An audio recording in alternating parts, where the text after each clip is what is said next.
Hello and welcome to another episode of Teaching My Dad Football. Yeah. Welcome back, or welcome to any new viewers or listeners, depending on whether you're watching this on YouTube or listening to this on any streaming services. And in case there is any doubts, I'm the dad, and it's the one who's And teaching I'm me. the son. It's been a while since we've done an episode, actually. There's been a little bit of being busy with... I've got lots of uni work, but good to be back. Good to be talking about football again. Because it's been an eventful weekend of football, and quite a bit has happened since we last did a recording. But we're here today to talk about this game week's set of results. And just for any doubts, this is welcome. It's the 12th of November. Yeah. So we're on match week 12. Yeah, 12 now. So this was the final game week before the last international break of the year. And I don't think there's another one now until mid-March, thank God, because international breaks, they just suck the life out of football for a couple of weeks, I find. As much as it's an important one, sort of the last round of qualifying for the Euros, which we both need Italy to qualify for. Otherwise, it will be another tournament missed. But anyways, enough about international football. We're here to talk about the Premier League. Where should we start? Should we start with the big game of the weekend? Yeah, I think we should start. I think we should start with the big one of the weekend, which was Chelsea against City at the Bridge. It's been a couple hours now since the end of the game, and what was a manic game. No better advert for the Premier League than that, really. It was pretty exciting to watch, even if you are not Chelsea or... Yeah, as a Man City neutral, fan. it was a brilliant game to watch. I mean, end-to-end stuff. 8 goals scored, 4 for both teams. Late drama as well, with two pretty late goals for either side. It's all you can really want in a game of football, to be honest. Yeah. And I think, everyone, even the, commentators on telly, they're just saying how great, the game was. And I think, where do you want to start? What is it that made it so special, you think? Well, I think we'll start with talking about Chelsea, because they've had an up and down season so far, but they've performed very well in the games against big sides, and I think that's a good thing for them, is that they're performing well in those big games, because it shows that they can hang up there with the big boys. We're talking 4-4 against Man City. Last week 4-1 against Spurs, and then also getting a 2-2 draw against Arsenal, a game that they did throw away, but that's points on the board for them against teams that maybe bar Spurs. I think that in theory going into this season, that would have been a game they would have been looking at and should have been looking at we could try and get some points from that game. But given how the season started, going into that game, you would have thought for them it's going to be a tough one, but obviously they prevailed in that game, which was another manic game that Chelsea have been involved in. So two big games in a row for them, and that they've been in pretty incredible games to watch. So yeah. Who do you think was the man of the match? Who would you give, on Chelsea's side? And then on Chelsea's side, I think there was quite a lot of good performances. I think Sterling was really good today. I think he performed really well. I think he looked like him.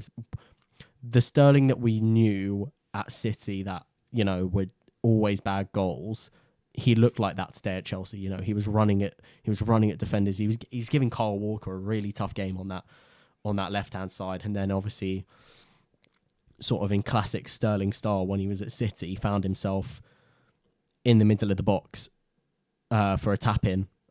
Which, for a cutback, that became sort of his thing that he did so well at City under Pep for so many years, but sort of struggled since he's been at Chelsea. But I think today he was really good. And they'll need that from him because they need goals. And obviously they've scored another 4 today.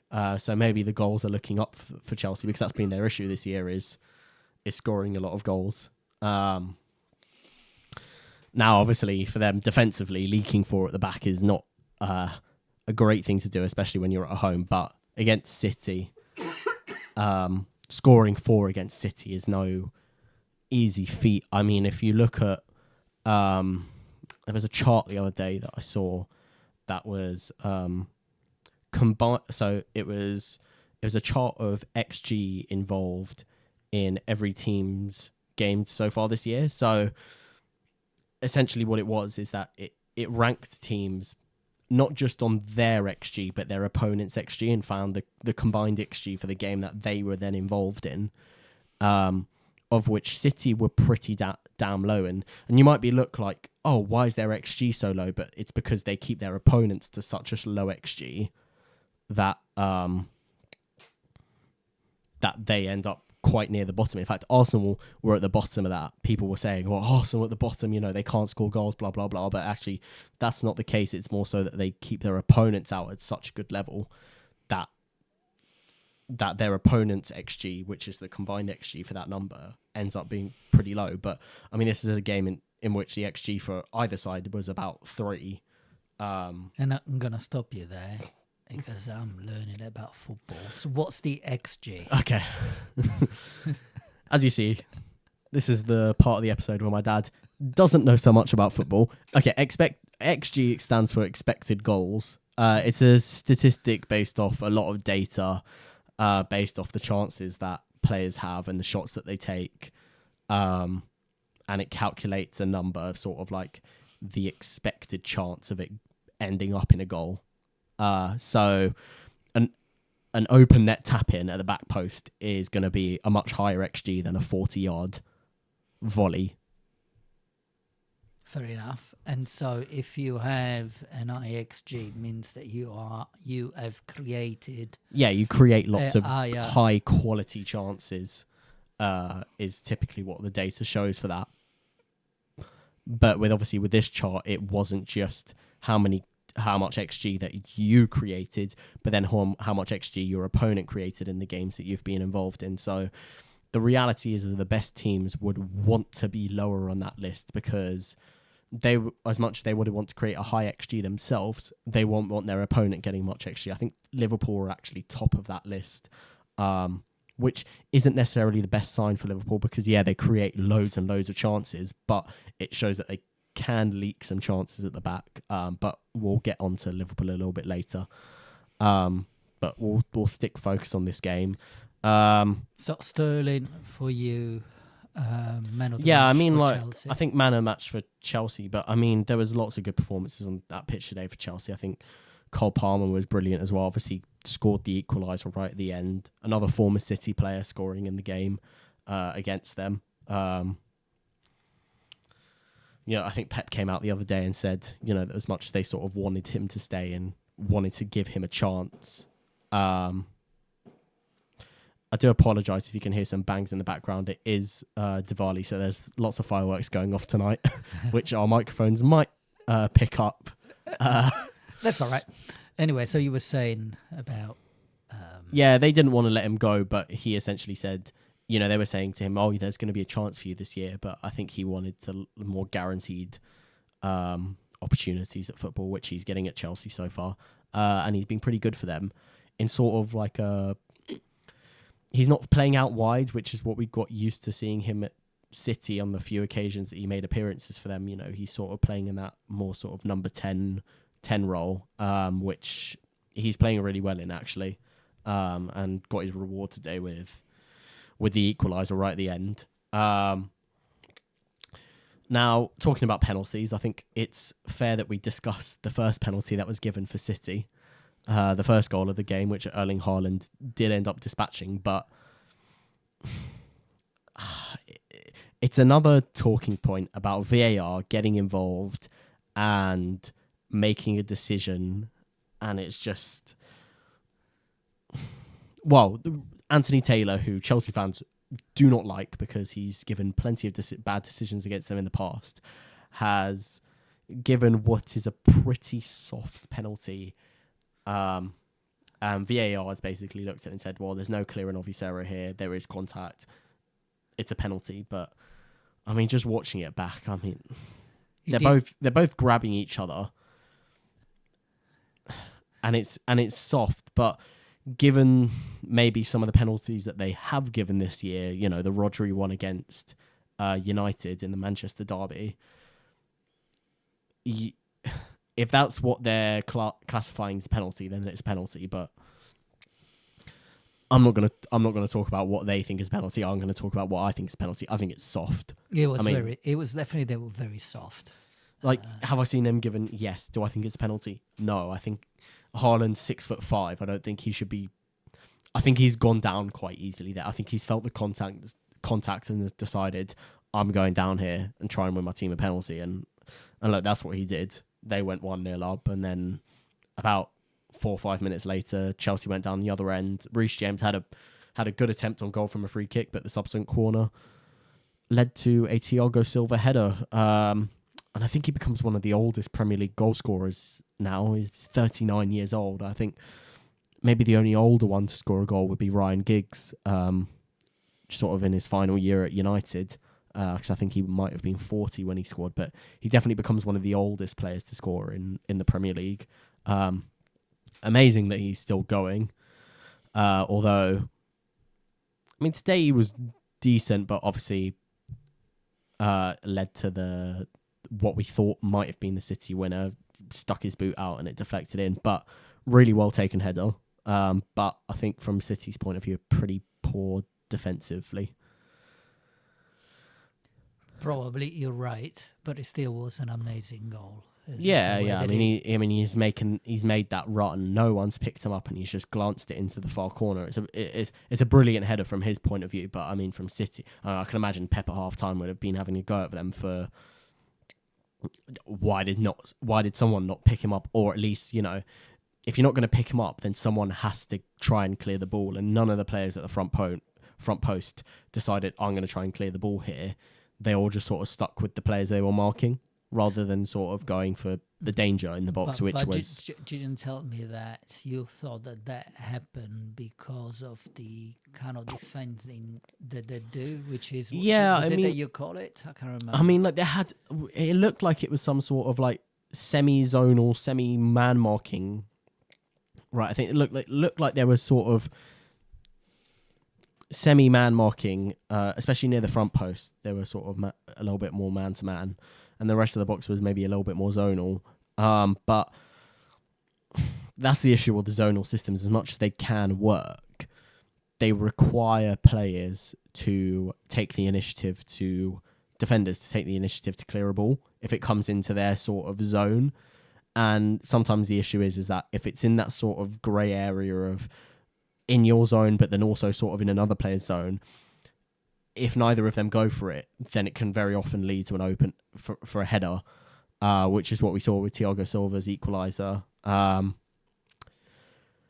then Chelsea went and took the lead not too long after with that cutback for Raheem Sterling. Got his goal, which I thought he deserved, and then not too long after that, just before half time,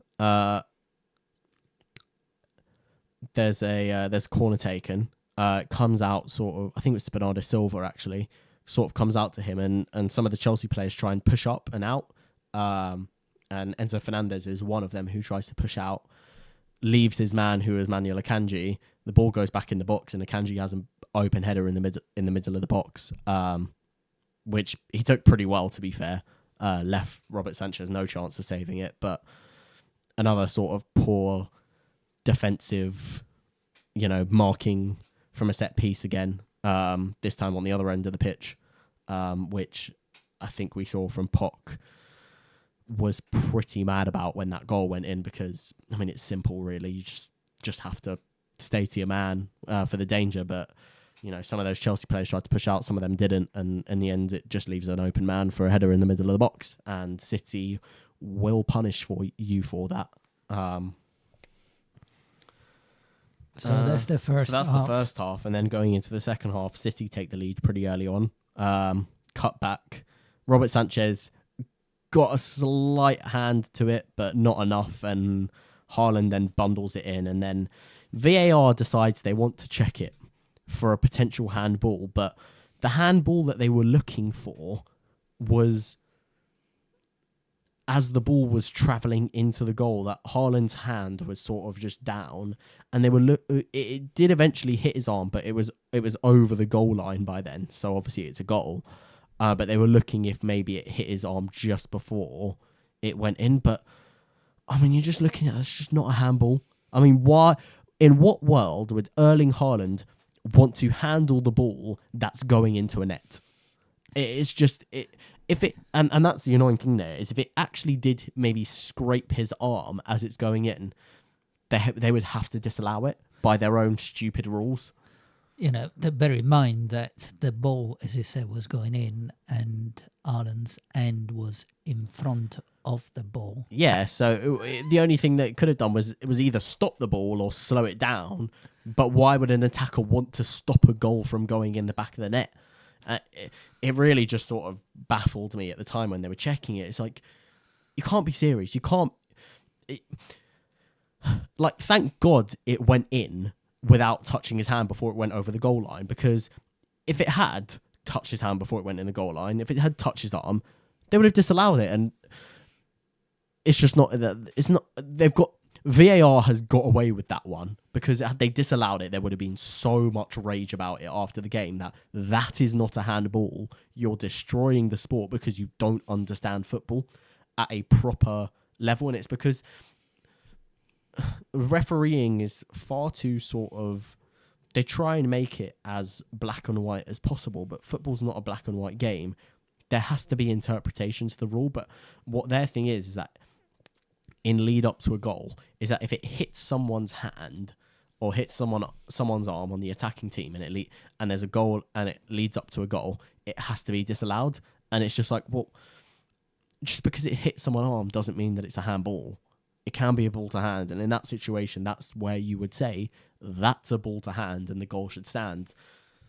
But thankfully, nothing happened. Thankfully, nothing happened for the sakes of a football game, but for VAR, for checking that, people may not necessarily have a go at them, and the papers won't, talk about it. But it's a strange one to me. It really baffles me, and I think it just highlights the issue with VAR and the the people doing the VAR, and it's either that they don't know what they're doing, or they're having to abide by such strict rules that even if they would want to allow the goal there, they would have to disallow it. And it's like, well, no, just go against your own stupid rules and allow the goal if it were to have hit his arm. It goes back to that Liverpool-Tottenham one where, they realised they made a mistake about 20 seconds later, got on the VAR got on the mic to the referee, and at that point the referee should just be like, well, I'm going to give the goal. I don't care what our rules are. I'm going to do what's good for the game of football, not what's good for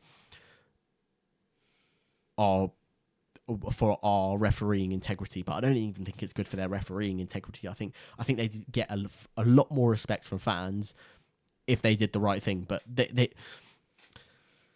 so this time round, thankfully. They did the right thing. The football gods shined down upon us, and they didn't allow VAR to mess up a brilliant game of football. But anyways, then going on, Chelsea end up getting the equaliser a little bit later. Although I thought that City had some good chances to score four, and I think that would have buried the game at that point. They had a moment, they had sort of a period of dominance after that goal. But Chelsea end up getting the equaliser, another Nicholas Jackson goal. Who is getting better, although I think that hat-trick against Spurs is a bit of an odd one, because he scores a hat-trick, but he missed a lot of good chances in that game. A lot of people were saying after that game that it might have been one of the worst hat-tricks I've ever seen scored, just by the quality of goals, but then also the number of chances that he missed in that game. But fair enough, he scored that hat-trick and he got his goal today.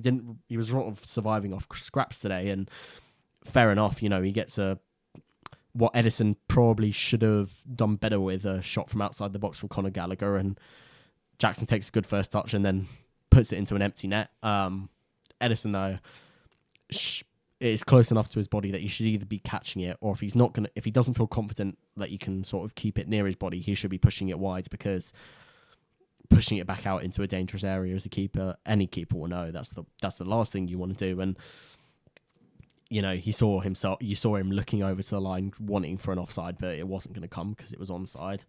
So it goes 3-3 at that point, and then I think it was probably about the 75th minute, Malo Gusto has a absolutely delightful chance on his left foot, and I think maybe the ball just bobbled up slightly and he leant back and he just puts it over the bar, and it could have gone 4-3 Chelsea at that point. And you never know at that point, maybe Chelsea get the 3 points.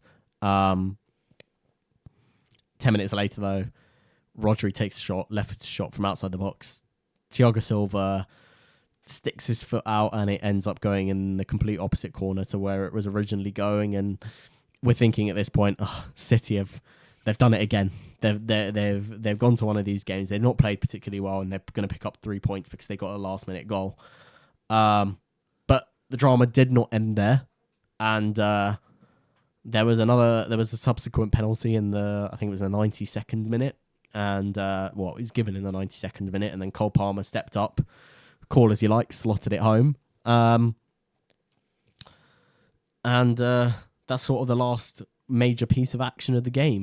What was a wild game. Pretty wild. I mean, do you think it's enjoyable? Do you think it's the best game of the season so far?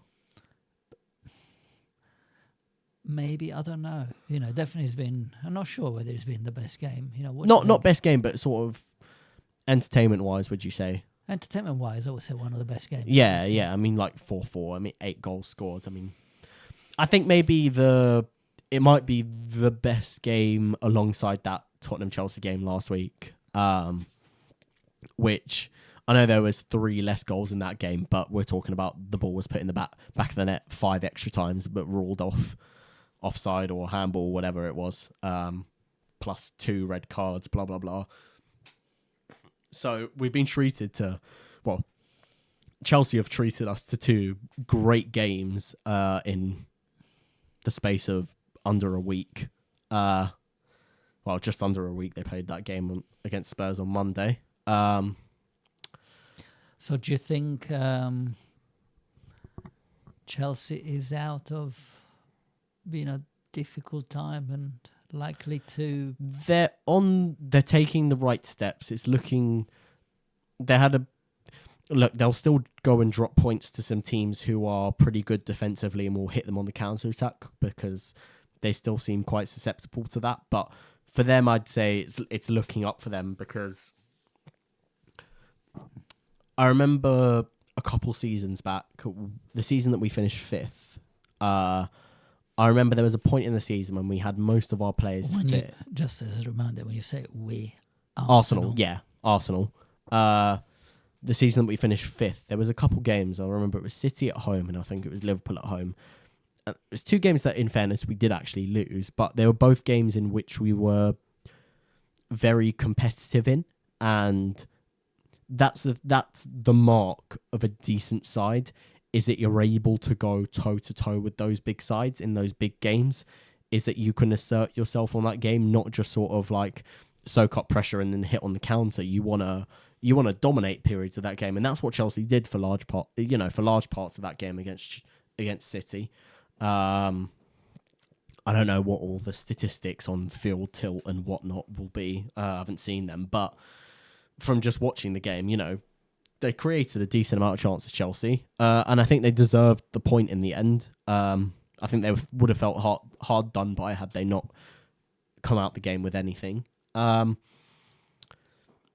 think there'll still be growing pains for them. Like, they've got a really young squad, and I think maybe there's a little bit of a lack of leadership and a little bit of a lack of experience with some of their starting players. But I will say they could make a late charge this season for Champions League football. I mean, look, it's early on in the season.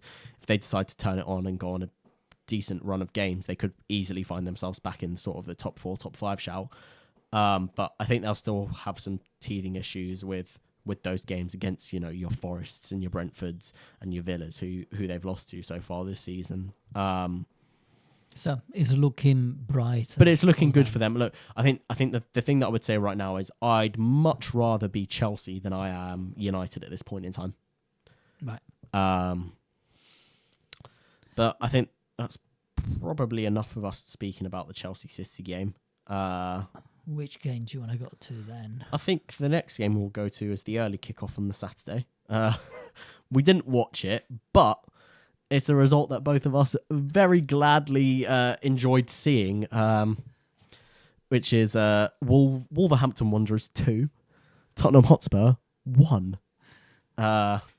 This is rather unbelievable Now, in many ways to witness on a smartphone on the tube. Yeah, I mean, we were on our way to the game at the time, and I was checking my phone, you know, at the stops just to see if, hoping that Wolves would score, and then all of a sudden at one of the stops I see Wolves 1-1. I'm thinking, yes, get in there. Spurs have dropped points again. And then, you know, just thinking, oh, you know, okay, we'll end 1-1. Okay, Spurs drop points again. Good. And then a couple stops later, checking my phone again, I'm seeing 2-1, and I'm like, what's going on here then? Wolves have scored again in the 97th minute. Mario Lemina got the winner. And I'm just there, just like, oh, thank God, because I saw that as much as I didn't watch the game, Wolves, I mean, I've seen the highlights. Wolves had, after Spurs scored in I think it was the 3rd minute, Brennan Johnson, pretty good cutback from Pedro Porro. Wolves were pelting them with chance after chance. They just couldn't put it in the back of the net. Especially in that first half. I don't think Spurs did much else in that first half. So Wolves deserved the points in the end, especially when you look at the underlying stats. I mean, they outperformed Spurs' XG. I think it was 2 to Wolves and about 0.8 for Spurs. So they deserved it. And so what do you think is going wrong with Spurs after, you know... Well, after a flying start to the season. I mean, you know, 10 games into the season, it's, we're undefeated. We've got more points. We started with more points than the Invincibles did. Yeah, not going to last, mate. As a famous Giorgio Chiellini once said, it's the history of the Tottenham. And 2 games in a row, and they've lost. Why do you think, you know, is that because, like, I've heard on talk radio, you know, Spurs fans saying, you know, being frustrated because they got key players injured and they haven't got... Well, yeah, look, I'm going to be fair at the end of the day. The reason why Spurs didn't play particularly well is because they've got players out injured or suspended. Adogi out suspended for this game, Romero out injured, out suspended because of the red. Both of them got red cards in the game against Chelsea. And then Van der Ven, who's been revolutionary for them at the back alongside Romero this year, also out injured. And then Maddison as well out injured, who we now hear is going to be out injured probably about until the new year. So for Spurs fans, sit tight, because I don't think the next couple of months are going to necessarily be the easiest for you.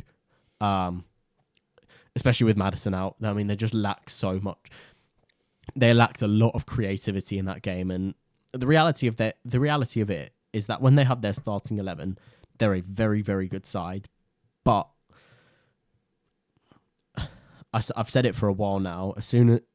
If and when they lose a couple of players to injury, especially some of their important players, they were going to struggle. And look, at the end of the day, they are struggling. Since obviously the Chelsea game, they played most of it with 9 men and just set them up on the halfway line with 9 players. Didn't really get it. I don't think most people got it playing that high of a line, especially when the game was still level. But again, this game lacked to create much. Although they had a couple of chances in the second half, and maybe they could have taken one of those chances, and it goes 2-0, and the game's out of sight at that point. But they don't. And very late on into the game, Pablo Sarabia comes on for Wolves, and I don't know if you saw. Did you see the goals? Ball comes over ball sort of comes over from the left-hand side, takes a beautiful touch and then a first-time volley with his left foot and sticks it bottom left corner. And then game restarts, and then not too much longer, another ball is... I think Sarabia actually put the ball through again for Lamina. Puts the ball through for Lamina and slots it in the bottom left corner. Didn't actually get the best of contact with it, but at the end of the day, if you're a Wolves fan, you take that. Yeah, I mean, Gary O'Neill doing the job again at Wolves. He's been, Wolves after, I think, maybe a little bit of a shaky start. And some people were thinking, with that late appointment that maybe they were going to be in a bit of trouble this season. They'll be fine. Even with the loss of Pedro Neto, who has been key for them this year. I mean, he's got injured against, I think it was against Newcastle, and already on 7 assists this season. Has been brilliant. He looks sort of back to his former self before he had a pretty bad ACL injury a couple of years ago. But another setback for him is you never want to see. But I think they'll be okay without him. As much as they'll lack his creativity at times and his sort of direct runs at defenders, because he can be a handful for fullbacks as a winger. But it's more points on the board for them. I think they sit in sort of quite comfortably in the mid-table now. I'll have a check quickly. Wolves currently sit in 12th place on 15 points. So a decent start to the season for them, especially sort of based off some people's pre-season's predictions for them. 9 points clear of the relegation zone. So unless they decide to go on an awful run of form, they'll be perfectly fine this year, and they'll probably want to aim for that mid-table finish that they currently find themselves sitting in. As for Spurs for the rest of the season, look, a great start to the season. I think Ange is taking them in the right direction. But there's a long way to go for them, especially with the depth of their squad. But I guess the question now is whether their owners will back Ange and will be like, look, we've got something going here. And look, when they have had the full 11, they've been really firing on all cylinders and competing with the big sides in those big games. So we need to go out there and back him and get him some depth to this squad, because it's no surprise that a lot of people are saying, well, as soon as they lose like one of their centre-backs, or Basuma goes out or Maddison goes out, who we know has had injury issues in the past at Leicester, as soon as sort of one or two of them go out, they'll be back to sort of struggling in a lot of games this season, because those systems are so dependent on having players of certain profiles. And if they don't have players of a certain quality and a certain profile, if you're going to try and play the same system, they tend to just fall apart. And we've experienced that as Arsenal fans in the past couple of seasons with injuries to Saliba, Partey, that when they do get injured, if you don't have sufficient backup, you tend to struggle. And it's what City have become so good at, is that they've had the depth of the squad, so that even if, a couple of their key players go out, they can still sort of keep chugging along for the majority of the season. And as long as they sort of have them for those big games, they'll probably be okay for getting points on the board for the majority of the season. But for Spurs now, look, I don't know about the length to Van de Ven's injury, but with Maddison out, I think they'll still be fine to get a decent amount of points on the board, but they've got a tough run of games coming up still. I think they've got City to play still in this run. I think obviously they've played Chelsea already. I think they've got Villa coming up as well, maybe Newcastle as well. And it's those sorts of games where they could struggle in, especially next week against Villa, because Basuma's out as well for that game. They won't have a DM. So do you think that for them, he's in a bit of hope that comes the January window, they may get a few additional players to start beefing up? That's the sort of thing that you'd probably be hoping for if you're a Spurs fan. Right. And so who do we going to speak about next? Can I suggest Newcastle? Yeah, we can speak about Newcastle. Newcastle, who played Bournemouth, and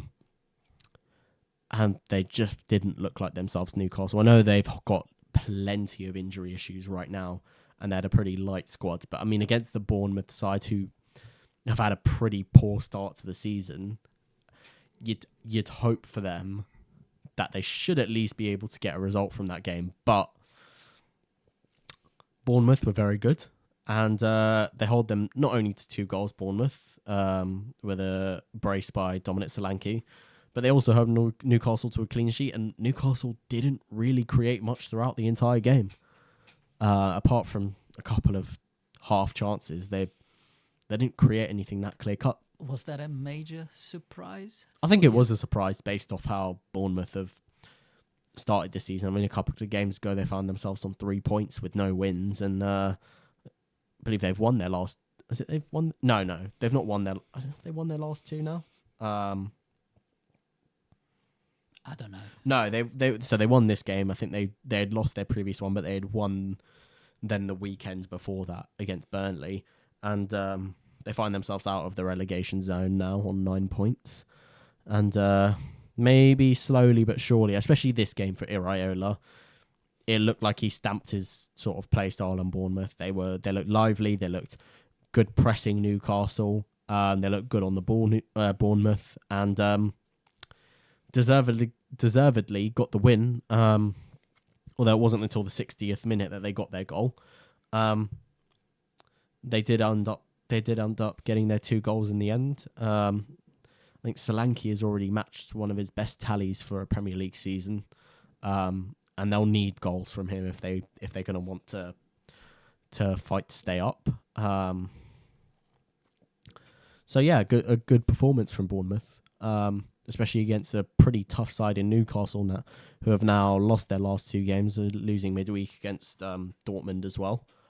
And they're on a bit of a bad run anyways. I mean, they'd lost to Dortmund a couple of weeks before that at home, and obviously the game against Arsenal, we can talk about VAR all day long, but I think it's fair to say that obviously in that game, neither team deserved to win, but I mean, Newcastle didn't deserve to win that game. Obviously, they got 3 points in the end, but I think it should have just been a point shared for both teams, but that's football sometimes. But after a poor start to the season, they seem to pick up form, and they just seem to be struggling again, especially with the injuries that they're having. But I think Newcastle will be fine, and I know some people are sort of overreacting, but once they get their players back, I'm sure they'll get back to sort of rolling and winning form again. Right. I don't know what your thoughts are on... My thoughts are, in some ways, I'm going to speak from an Arsenal perspective. There's a bit of me that was pleased that there was a good result for the opposite side, who needed more points. But in general, I think, as you said, there is, from a Newcastle fan, they, are just performing well, as... having a pretty good season, and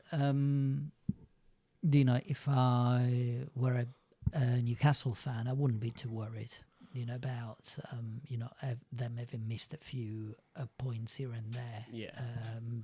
As you said, I'm a bit worried about injuries, but compared to Chelsea, I think they have a deeper team. So yeah, I mean, I guess the question is whether Newcastle will find themselves back in for that Champions League race again. To which I think they'll be fine. Obviously, there's a lot of competition up there this year, but I think they'll be okay for it, especially if that 5th spot is open for Champions League football. They'll have a good shot at getting Champions League football again. It's just now whether their squad can handle the amount of games they're having so far this season, especially because I think they're in the quarterfinal of the League Cup now. Whether they progress to the Champions League knockout stages is still sort of up in the air. I know they're bottom of their group, but that group is so tight that one match they could completely flip the game, completely flip the table. So,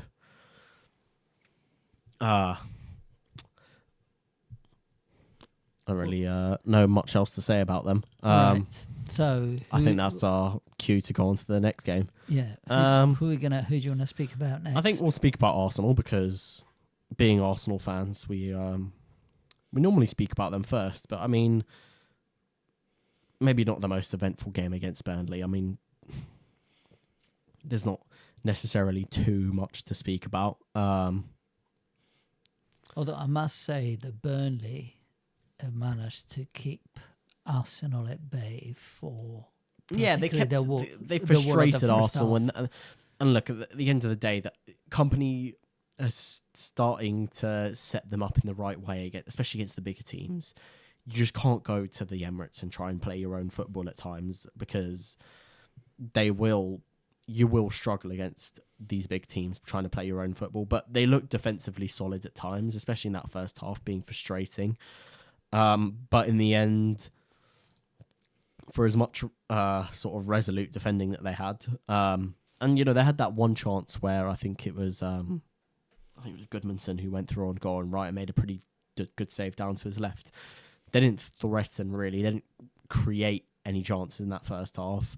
I think that chance came off sort of a misplaced sort of pass backwards from, it might have been Saliba it might have been Saliba. But in the end, Arsenal do get the breakthrough at the end of the half, and it was strange inside the stadium because when the goal went in, because Trossard had collided with the post, we weren't exactly sure what had happened. Because there wasn't much celebration from the players, it's like, well, has the goal been given or not? And we were just sort of all just standing there, just like, do I celebrate this or has he given the goal? Because he sort of the ref sort of pointed one way, but I was thinking, has he pointed that way for a free kick or has he pointed that way because it's a goal? And eventually, it's like, oh no, it is a goal. I saw some fans on Twitter saying sort of stuff like, why are the Arsenal crowd not celebrating, blah, blah, blah. But, I mean, just because inside the stadium we weren't exactly sure what had happened. But Trossard put his body on the line, gets the 1,000th goal at the Emirates. The first goal at the Emirates was scored by Gilberto Silva, another man who wore number 19. And the man who scored the 500th goal, who do you think scored the 500th goal at the Emirates? Relevant to us. Ian Wright?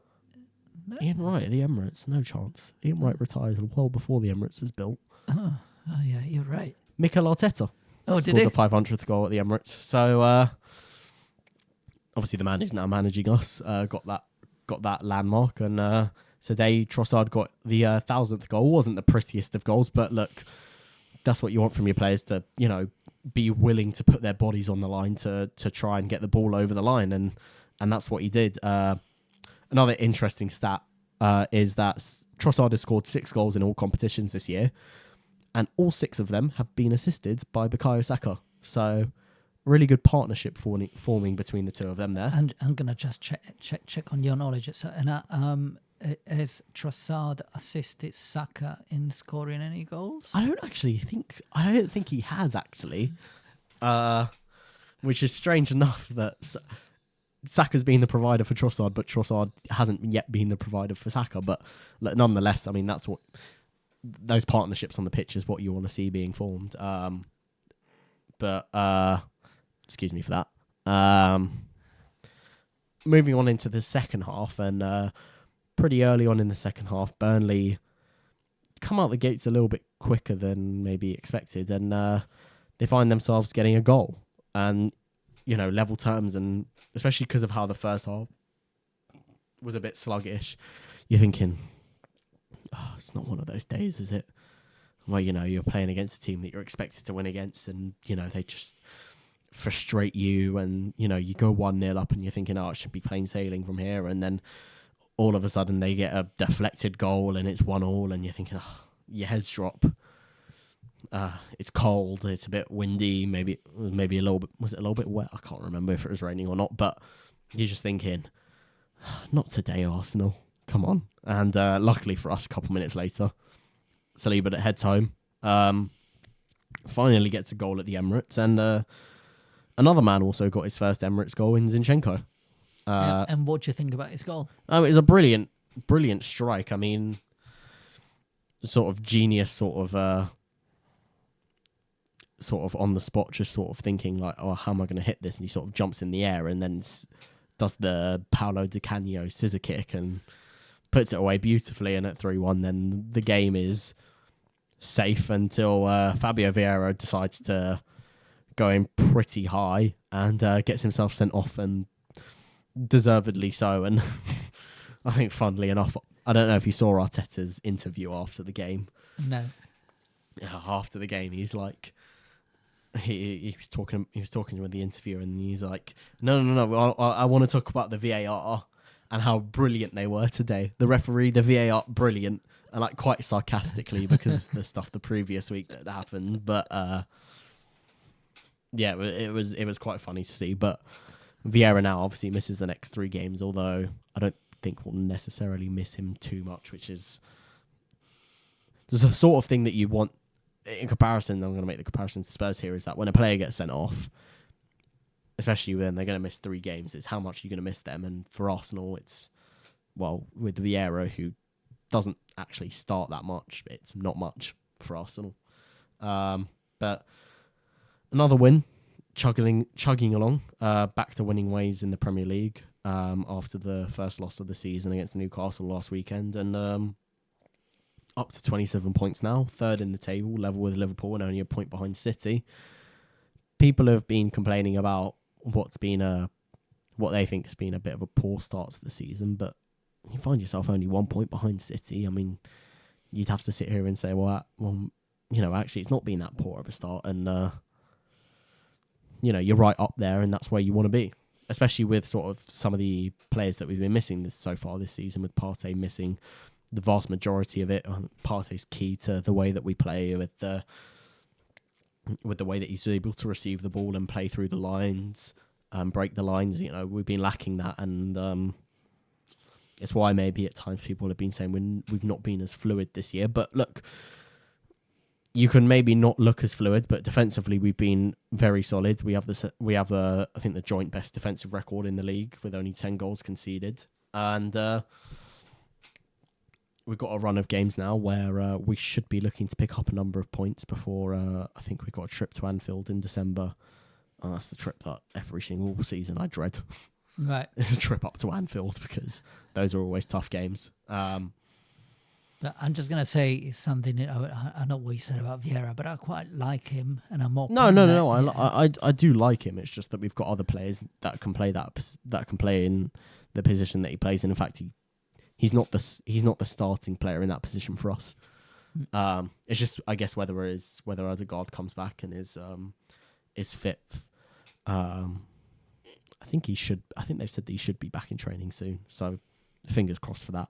But so who do you think is gonna with Vieira now? Being excluded from playing for 3 games, who's gonna pick up to play in that role? Well, I mean, Vieira hasn't featured that. He's featured at times this season, has looked very good, but other times he hasn't looked particularly great.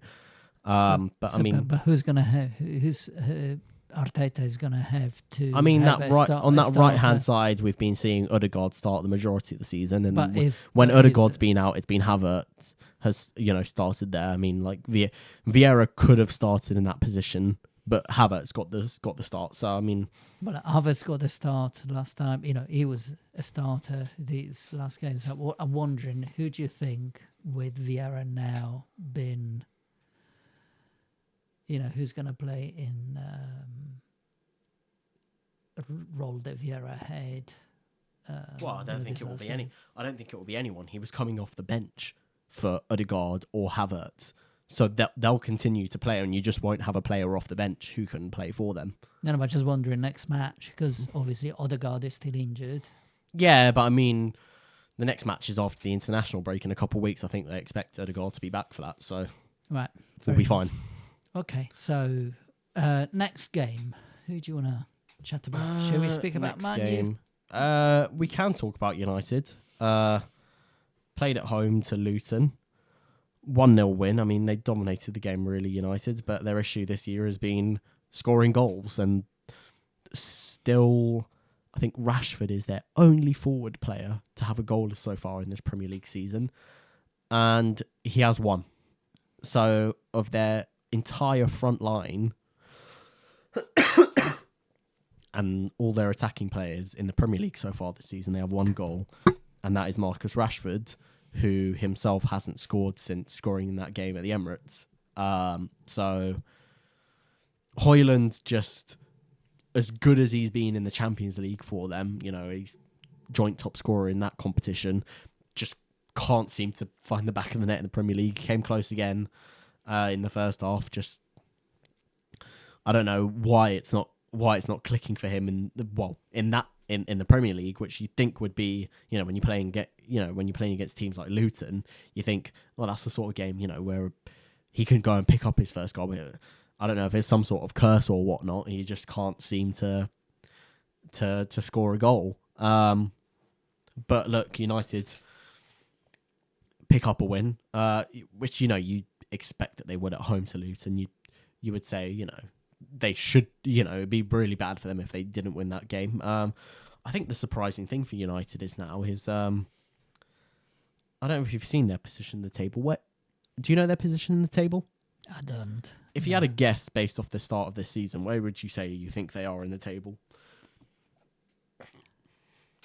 Look, I can't remember, but they are behind Chelsea for sure, aren't they? No.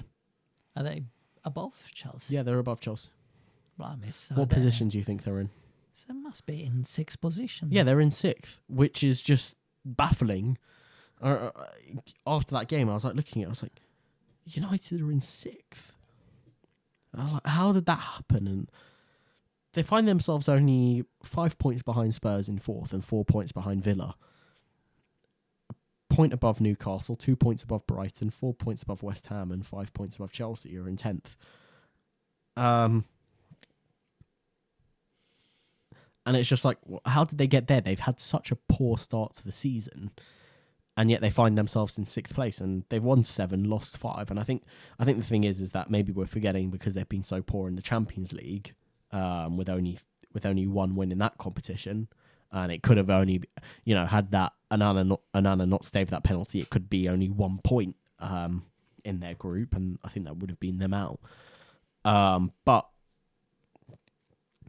I think there's also been a couple games so far this season where they've not performed well, but have still managed to get over the line and win.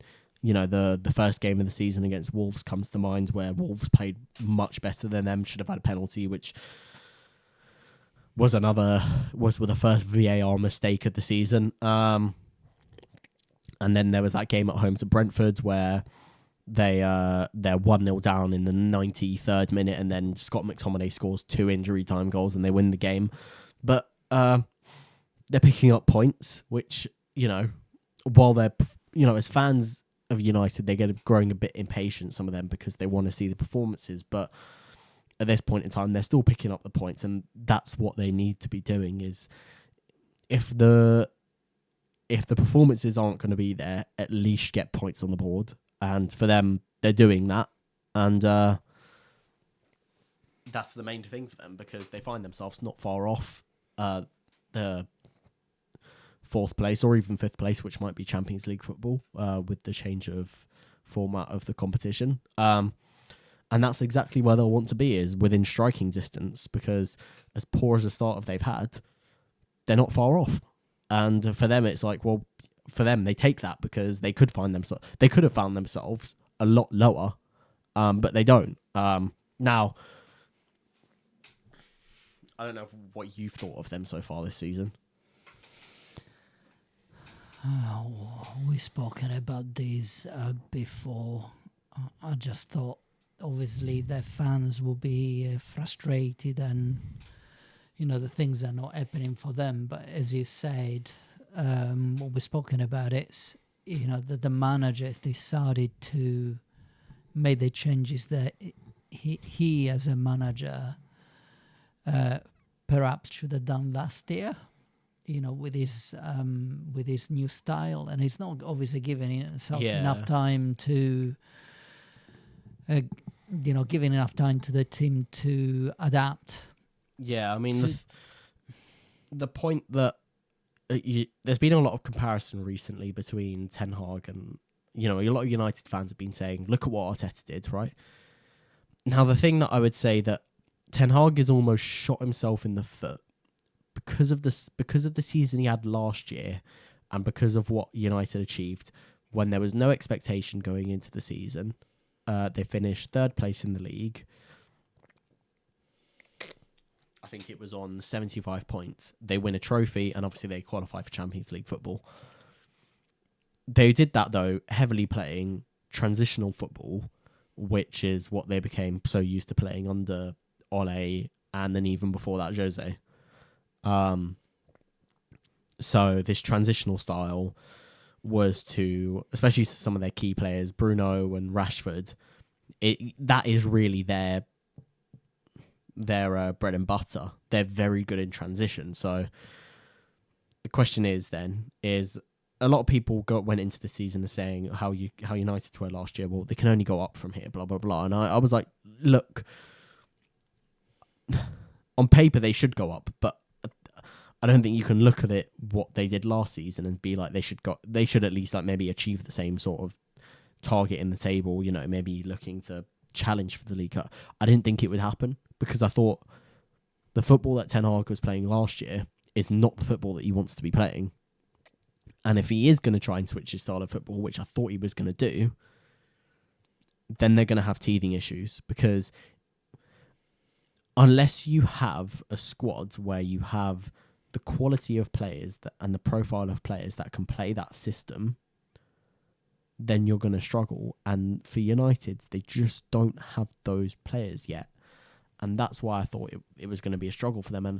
And the reason why I say Ten Hag shot himself in the foot, because he's at the biggest club in the world, well, definitely the biggest club in England, arguable whether they're the biggest club in the world, and he played a style of football. He was pragmatic in his first year, and you can say, he was brilliant at times with his decision making, but it hurts you for the following season because you set a standard, and if you can't meet that, there's going to be a lot of questions about you. And for him now trying to implement his style of football, it's like, well, there's lots of injuries that they have, which doesn't help, but some United fans are growing impatient because they want to see the style of football implemented, and they look at Spurs and they're like, look at what Spurs have done, and just done in a couple months, and the style of football they're playing, that's what we want to be doing. But Tottenham found themselves in a position where their recruitment was pretty good over the summer, and they had some young players come through, especially with their left back, and they had with Udogie, and they had the right players to play the system that Ange wanted, and he was able to implement that. But if you look at some of the players that United have, they're still playing with in the back line, the likes of Maguire. Varane isn't necessarily the best player with his feet. Obviously, Lisandro Martinez is out injured. Casemiro, who I know was brilliant last year, is not a ball-playing defensive midfielder. And then you're looking at players like Bruno and Rashford, who aren't the best in possession of the ball, and they've been playing the last number of years of their career where they've been really good is more transitional style. Their right wing position, they just don't have anyone there who's really good enough. And then Højlund up top, who is young and I think will be a hit for them, isn't necessarily getting the service that he needs, and he's fighting off scraps at times. So the reality is that the fans, from a Man U perspective, is Ten Hag just needs time. He needs time, and he needs time, and he needs the players. Now, look, that doesn't absolve him of any criticism, because I think he has made some wrong decisions at times, especially with his transfers. His transfers have not been the best. Whether we talk about the 85 million spent on Anthony, or I think the Casemiro one seemed a bit more of a club signing at the time, because he wanted Frankie de Jong that entire summer, and they didn't end up getting him. Whatever, but they spent a lot of money, and they haven't necessarily been the best signings for them. Anana has looked shaky at times this season. Obviously, if you saw him play at Ajax or Inter before, how good he is with his feet, and they haven't been using him that way because they just don't have the centre backs who are confident enough playing with their feet. And at the moment, they're sort of stuck in between two systems of more transitional style, more possession based, and he just can't seem to get it right at this point in time. And whether he'll be given the time, I'm not sure. I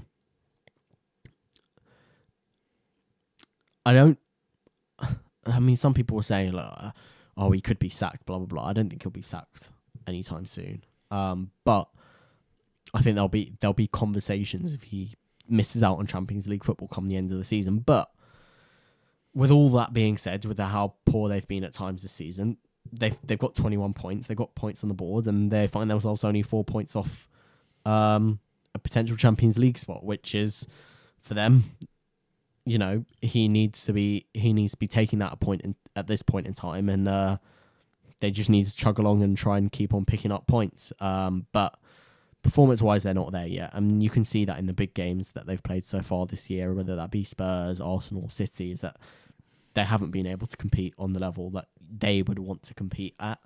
And I think that's why I said earlier that I'd rather be Chelsea at this point in time than United, because while Chelsea are 5 points below United, they've got the foundations are there, that are much more solidly there at Chelsea than they are at United for a team that's going to go on to do big things. United just look a little bit of a mess right now. So the 20 points, I think, 21 points in the 6th place in the league kind of covers up, papers over the cracks at the moment for them. But look, sometimes it's not always about your performances, it's about your results. And for them, they are picking up some results in the league so far. And 7 wins out of 12 is not necessarily that bad. Yeah. So absolutely. So yeah. Sorry, we didn't really speak about Luton. I mean, they didn't do much throughout the game. They had a couple of sort of half chances, but going to United was always going to be a tough game for them. But I'm sure for those away fans, it was a great day out. You know, small Luton town, playing Premier League football at one of the most famous stadiums in the world.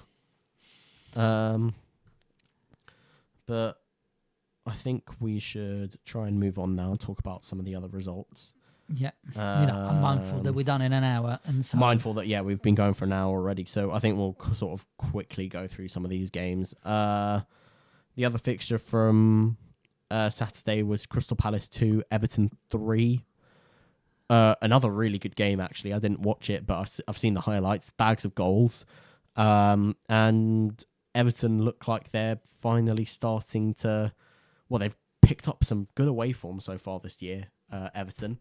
I think they've already matched the number of wins they had away from home last season.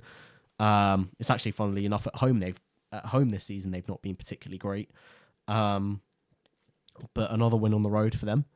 And again, they'll and again, people were saying at the start of the season that you think that they might be in some issues and there's a potential for them to go down. I mean, I don't think they will, but there's that. I don't know if you've seen about the potential of the points deductions for them. So because of, like, I think FFP sort of violations and whatnot, there's a potential that they might see a points deduction. And for them, if that points deduction is going to come, it's better for them that it comes right now than it does 10 games later on and into the season, because if they know now that they're going to get that points deduction, at least they know, like, okay, well, we've got ground to make up here, but we can do it because we've seen ourselves so far this season. Whereas if they get hit with it in 10 games' time, all of a sudden it leaves them with less time and less games to try and sort themselves out of the mess that they may find themselves in. But as for the game, 3 goals for them, and Everton have struggled for goals this year. Sort of a back and forth game. They went 1-0 up right in the first minute of the game, then penalty given away. Eze scores. Eze finally back for Palace, who I thought was really good for them. Then Everton go 2-1 up. Then Palace come back 2-2, and then 86th minute, Everton go and get the winner. Although the one issue for them this year has been the lack of goals from their front line. However, the rest of their players are sort of picking up the rest of the scraps, and they are getting goals. So that'll be the most important thing for them, and points on the board for them is the most important thing as well. Do you think it was a bit of a surprise, or were you expecting? I them mean, to Palace have win? been good this year at home, so you would have thought that they could pick up some points. You know, Palace going away to Palace is a lot of players will. A lot of fans will say, you know, it's not one of those places that you particularly look forward to going because, you know, fans are quite loud. It's all very close to the pitch. It's an old stadium.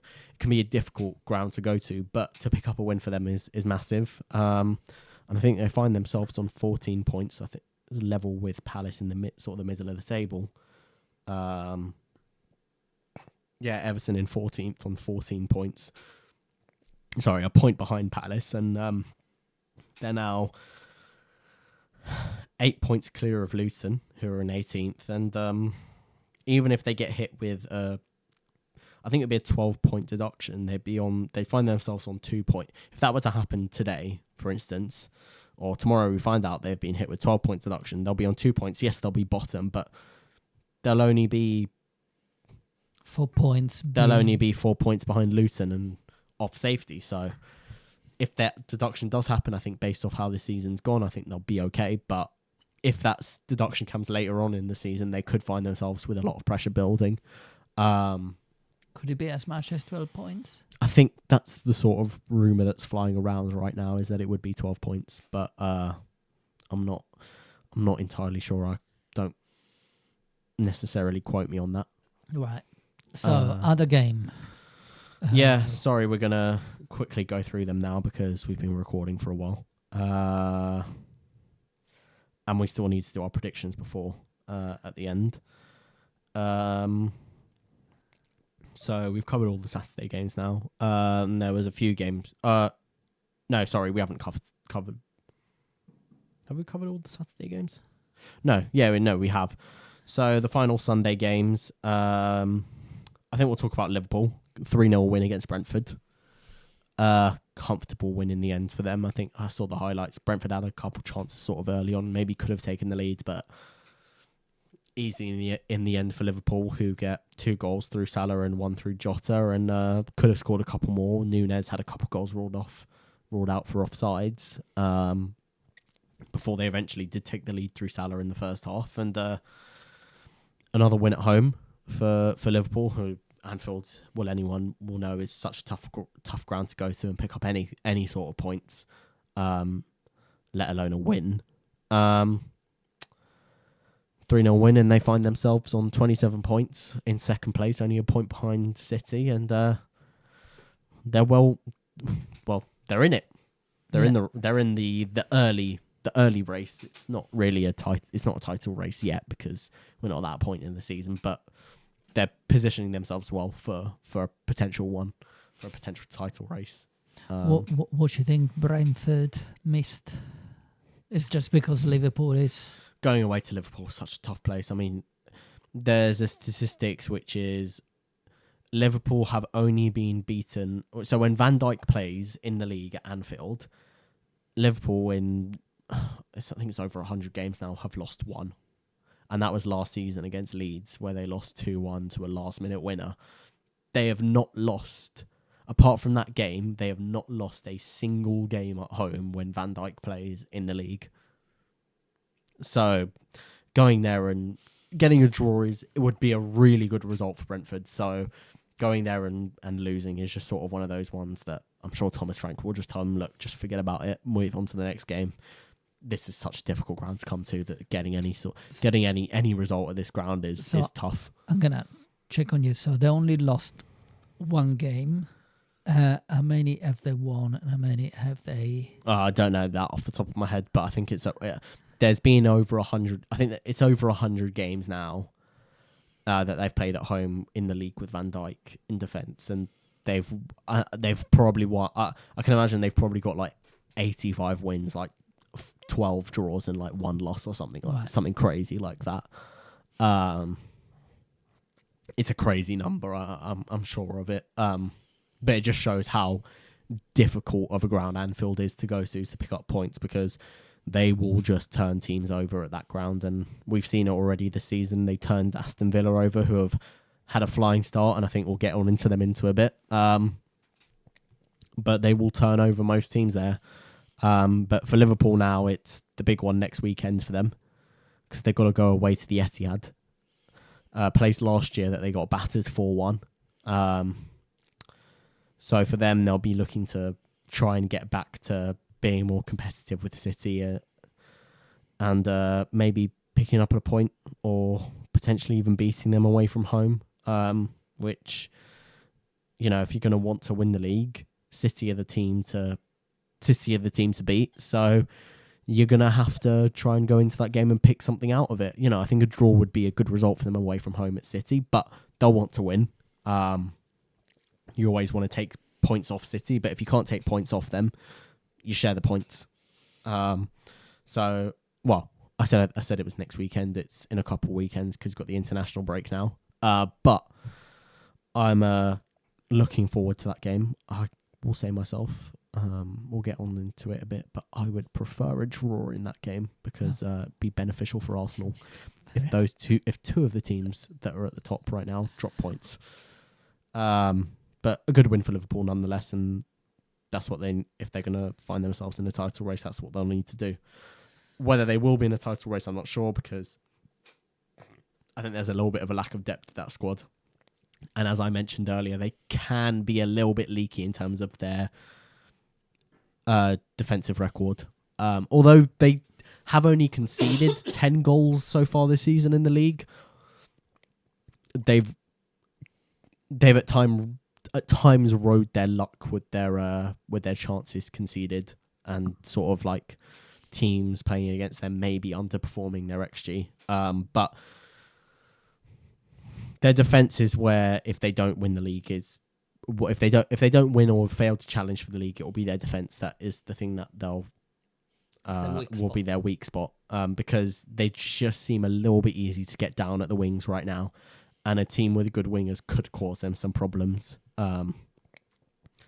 And so far this season has caused them some problems at times. But good start of the season for them, 27 points, and their only loss was against Spurs in that game that they'll feel like they shouldn't have lost. And I would agree with them on that. What else have we got? Moving on now, we've only got a couple more games to cover. I think I will go with another game, high-scoring game. There's lots of high-scoring games this weekend. West Ham 3, Nottingham Forest 2. Again, I've watched the highlights of it. Good game of football by the looks of it. West Ham got off to an early lead with Lucas Paqueta in the third minute. Dominated sort of the first period of that game, and then Forest sort of eventually get themselves into the game, and then just before half-time get a goal through Awoniyi, who equalises. Goes into half-time at 1-1, and then comes out into the second half, and Forest, after about 15 minutes, take the lead through Elanga, who moved there in the summer from United, who seems to be doing really well for them so far this season. Although I will say, I think it was the 63rd minute he scored in, and he decided to take his top off, and it's not like he took his top off and there was a message underneath. No, he just took his top off. So I don't know if maybe there was something behind it and that I'm not sure about, but he took his top off to celebrate in the 63rd minute, which normally you take your top off when you score a winner, not in the 63rd minute. But, I mean, a couple of minutes later, they end up conceding anyways, and it goes 2-2. Jared Bowen scores a header from a corner. James Ward-Prowse proving that, as a set-piece specialist is a real problem for teams because of the quality of the balls that he can deliver in. And they eventually get another corner, West Ham, late on into the game, and Thomas Souček, who could have scored a third goal for them earlier, does end up putting the ball in the back of the net, and West Ham pick up points again in the league, which I think they had lost their previous few games in the league. So to get back to winning ways for them in the league was important for them. And now find themselves in the league table. They now find themselves in 9th place after losing their previous 3, and they'd drawn before that. So getting back to winning ways is important for them. They find themselves on 17 points, ninth place, and position themselves well for getting back, qualifying for European football again next season, which is sort of the standards they're setting for themselves at the moment. And that's what they'll want to get back to, is either Europa or Europa Conference League. And that's sort of the position in the table that they will want to be finishing themselves in. And they'll be looking at some of the teams around them, you know, your Brightons and your Villas, and where their positions are in the table have been sort of last season and this season, and be like, that's who we should be competing with. And they are. And do you expect them to eat European Cup positions? I mean, I think they'll be close again this season. I thought they were going to have a bit of a worse season, to be fair, but they've overperformed my expectations of them so far. Right. So and they made some good signings in the summer, so they could well easily get Europa or Europa Conference League again this season, especially if that fifth spot becomes a Champions League spot, because then you'll be looking at eighth place becoming a European spot for the Conference League potentially. So right.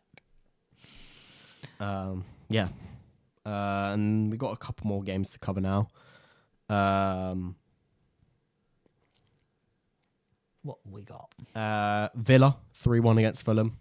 Another comfortable win at home for Villa, who have now won, I think it's 13 games in the league at home in a row. They just keep on winning at home under Emery. Remind me, what position are they in the table?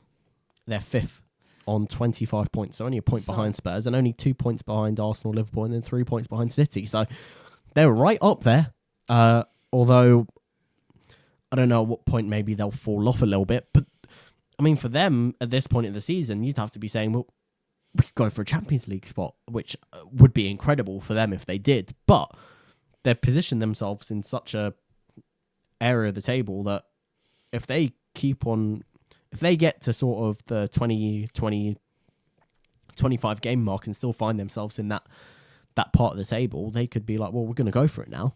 We're not that far off. And I do wonder if maybe the Conference League and the number of games they'll be having with that could affect them, which it very well could. But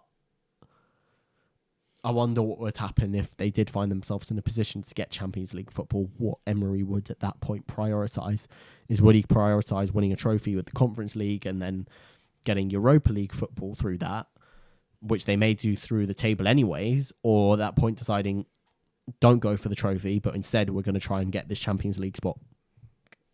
I mean, we'll wait and see, but another comfortable win for them today. Ollie Watkins on the score sheet again with a goal. And Fulham, I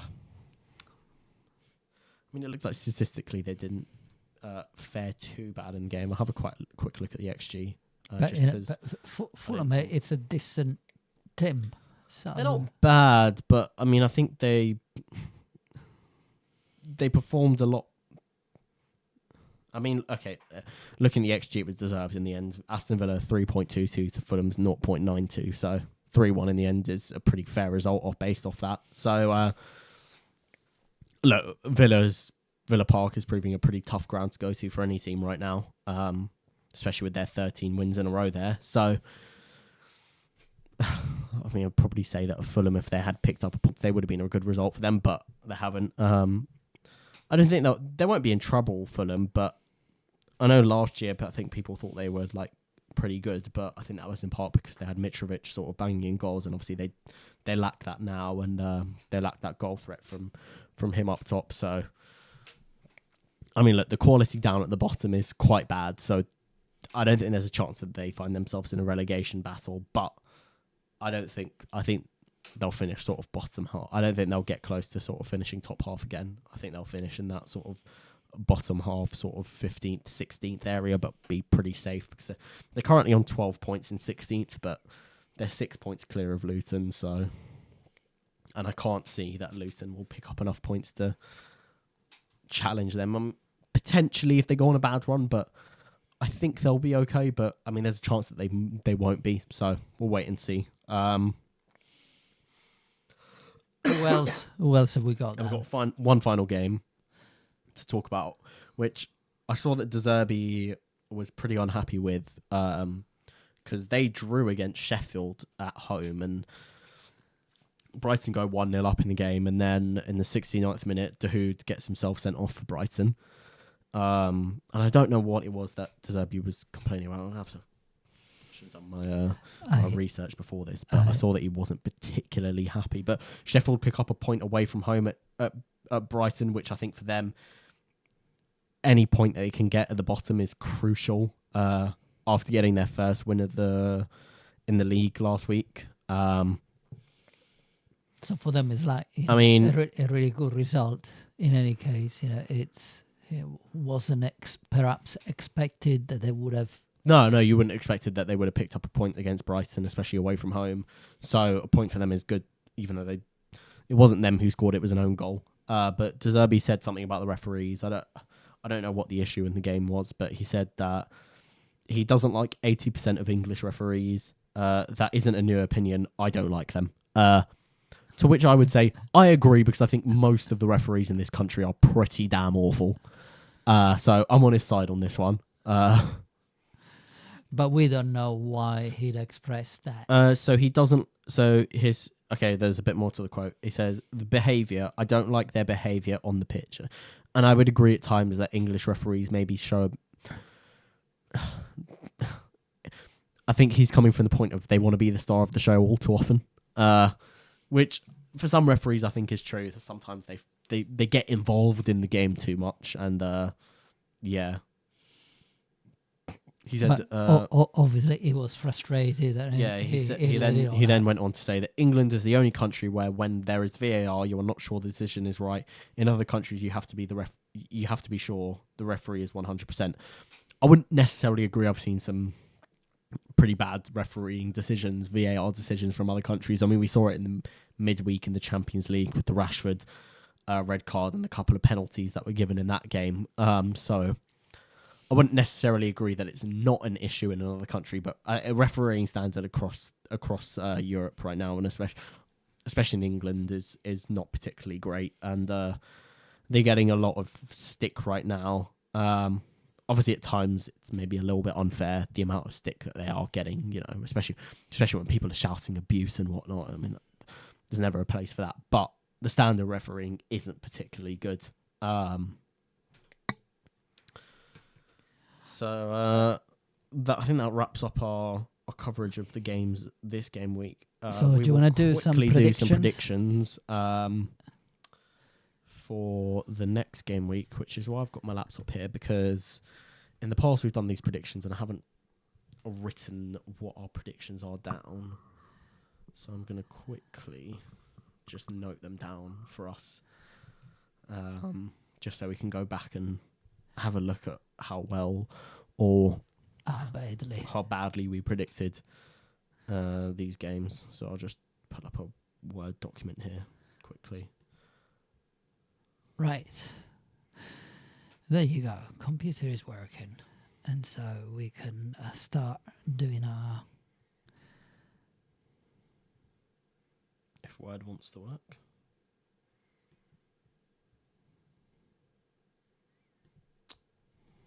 Radio, should we do it in another way? And we just listen to what we recorded, because in any case it's at the end. I wouldn't be too bothered about that. No. We'll do this quickly. Sorry for any of the listeners or the watchers for this sort of more boring part, but we will start this in a minute. Okay. So who we got? So fixtures after the international break. We will start with the early kickoff, the big game of the weekend. City at home to Liverpool. Now, tell me what you think that will be. It's going to be a draw. 3-3. 3-3 draw. So you're going that City will continue to leak goals, especially after this Chelsea game. Yeah. I, on the other hand, don't think that will be the case. I think it will be I think there will be goals, and I think there will be goals on both sides for the game, but I don't think it will be quite like that. I'm going to go for a 2-1 City win. As much as I'd love there for there to be a draw, and I'd pray there's a draw, but I think that City will get over the line and they'll beat Liverpool 2-1. Right. Now, on to the next one. We've got Burnley against West Ham. Burnley at home to West Ham. This one, I think West Ham is going to win 1-0. So we're going to go for 1-0 win. On the other hand, Burnley haven't been great this year. They've struggled at times. I would also lean towards a West Ham win. But I am going to go for a 2-0 West Ham win. Okay. Next game is Luton at home to Crystal Palace.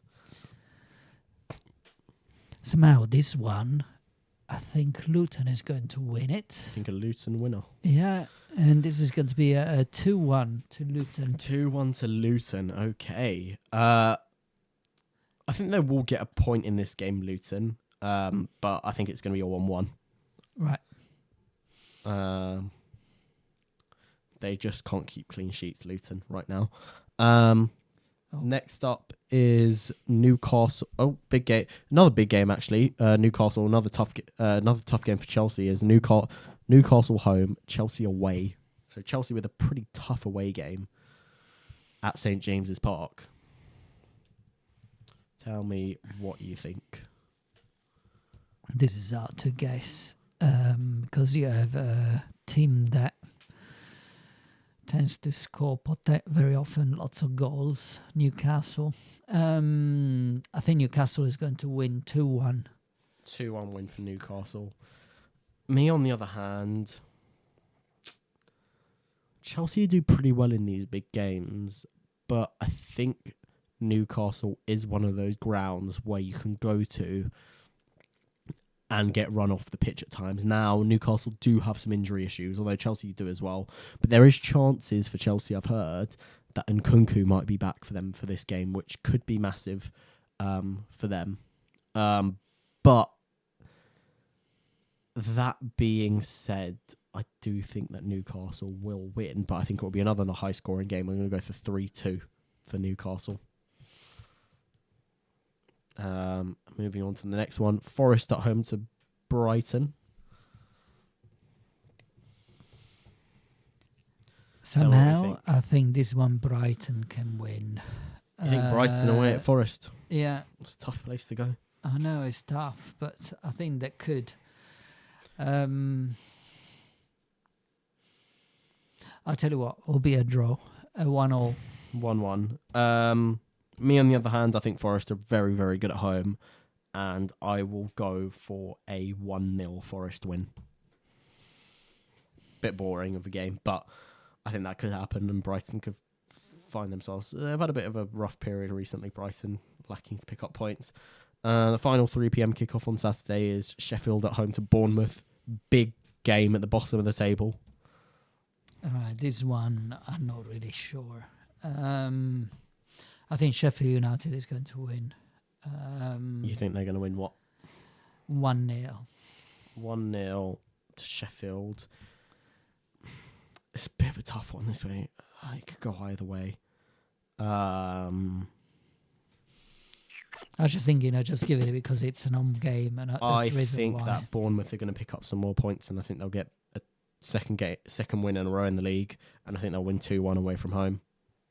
And then the final game on Saturday, the evening kickoff, is Brentford at home to Arsenal. Tough place to go. Tough place to go, and tough team for Arsenal.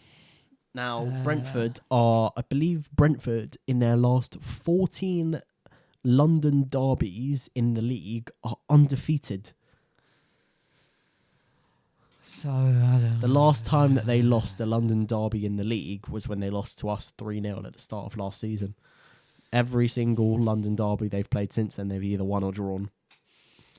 But as an Arsenal fan, I think I'm just gonna be rather hopeful. I think we're just going to win. Arsenal is going to win 2-1. Going for a 2-1 Arsenal win. Okay. I, on the other hand, think we're going to keep a clean sheet. I'm going to go for 2-0. Now into Sunday's games. We've got the 2 p.m. kickoff is an interesting game. It's Spurs at home to Villa. Tell me what you think. I don't know, because Spurs has got obviously injuries, and Aston Villa is pretty good. I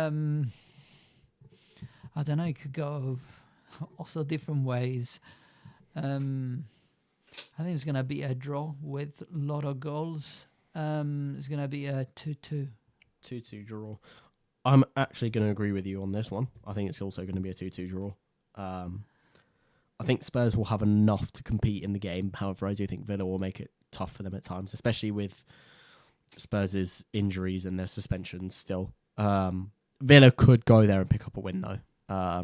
Which, I mean, 3 losses in a row for Spurs is something that I would love, but I think they will at least get a point. I think it's also a sort of game where they could scrap a win, but I'm not so sure. And then the 4 p.m. kickoff on Sunday is Everton at home to United. I think Everton is going to win. Mm-hmm. But it's not going to be many goals. It's going to be a 1-0. 1-0 win. I'm going to agree with you on this. I think the Everton are going to get some points at home, which they've... Normally Goodison Park is a really tough place to go, but this year so far, I mean, they've got 1 win, 1 draw, and then they've lost all of their other games in the league at home. But I think they'll be up for it against United, and I think United can be got at. I'm going to go for a 3-1 Everton win. Blimey. I'm going to back them to score some goals. And then the Monday kickoff is not necessarily the most interesting one. It's Fulham at home to Wolves. I think it's going to be a win, away from home win for Wolves. Mm-hmm. This one, 2-0. 2-0 away win for Wolves, keeping a clean sheet.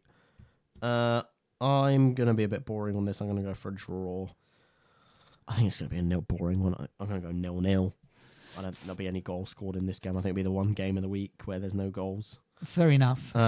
So you better save this document. Then next time we're just going to check quickly save it. how well or badly we have done. What happens if I do better than you? Do I get it? I don't know. It's just to look at. Right, fair enough. I can't remember what our last predictions were, but it doesn't matter because our last predictions were but- for a couple game weeks ago. But we'll make sure we record an episode for this one, especially because it's in a couple weeks. And I will upload this. We're recording this on Sunday evening, but I will try and get this ready to be uploaded for tomorrow around sort of 6 p.m. hopefully. When you're watching this, you'll see this at 6 p.m. But as for now, that is us done talking about all the football this weekend. We hope you've enjoyed listening or watching. Remember that you can, if you're listening, you can watch us on YouTube at Teaching My Dad Football, or if you're watching and you might be driving or whatnot, and you can't watch, or you don't want to watch and you just want to listen, you can find us on most streaming platforms at Teaching My Dad Football as well. But thank you for listening once again. It was nice for you to listen to us. Yeah, because it's been a while since we've done one of these episodes, but we're going to try and get a bit more sort of consistently, sort of every game week now, doing these recordings. And see you soon. Well, you'll see us. Any more final notes from you? No okay. more. Then we will see you next time. Goodbye.